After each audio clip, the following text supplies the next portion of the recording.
టాలీవుడ్ లో కన్నడ హీరోయిన్ల హవా సూపర్ గా ఉంటుంది. కన్నడ హీరోయిన్ ఎవరొచ్చినా తెలుగులో టాప్ హీరోయిన్ గా వెలగటం కామన్ గా మారింది. ఇప్పుడు అదే సీన్ రిపీట్ కాబోతుందంటున్నారు. మొన్నటి వరకు పూజా హెగ్డే, రష్మిక ఒక 5-6 ఏళ్లు దూసుకు వెళ్లారు. టాప్ హీరోయిన్లుగా వెలిగారు. తర్వాత కృతి శెట్టి, శ్రీలీల వంతొచ్చిందన్నారు.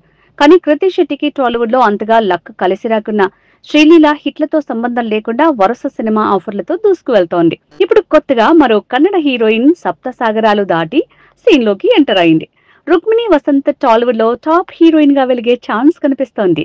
సప్త సాగరాలు దాటిన ఈ కన్నడ హీరోయిన్ టాలీవుడ్ ప్రయాణమై అప్పుడో ఇప్పుడో ఎప్పుడో అంటూ నిఖిల్ సరసన మెరిసింది.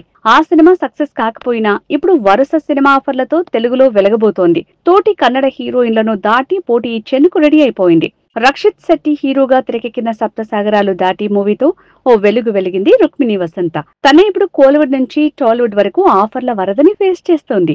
ఎన్టీఆర్ 31వ మూవీలో ఛాన్స్ కొట్టేసిన తను త్రివిక్రమ్ సినిమా ఆఫర్ తో అలానే మరో టాలీవుడ్ టాప్ హీరోతో జత కట్టబోతోంది. ప్రశాంత్ నీల్ మేకింగ్ లో మ్యాన్ ఆఫ్ మాసెస్ చేయబోయే డ్రాగన్ మూవీలో హీరోయిన్ గా సప్త సాగరాలు దాటి ఫేమ్ రుక్మిణి వసంతే అంటున్నారు. అలానే త్రివిక్రమ్ తో వెంకటేష్ చేయబోయే సినిమాలో రుక్మిణి వసంత్ కన్ఫర్మ్ అయిందంటున్నారు.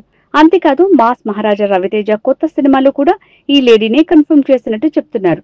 అలా సప్త సాగరాలు దాటి టాలీవుడ్ ట్రైన్ ఎక్కి వచ్చిన ఈ కన్నడ కస్తూరికి టాలీవుడ్ లో ఆఫర్ల వరద పెరుగుతోంది.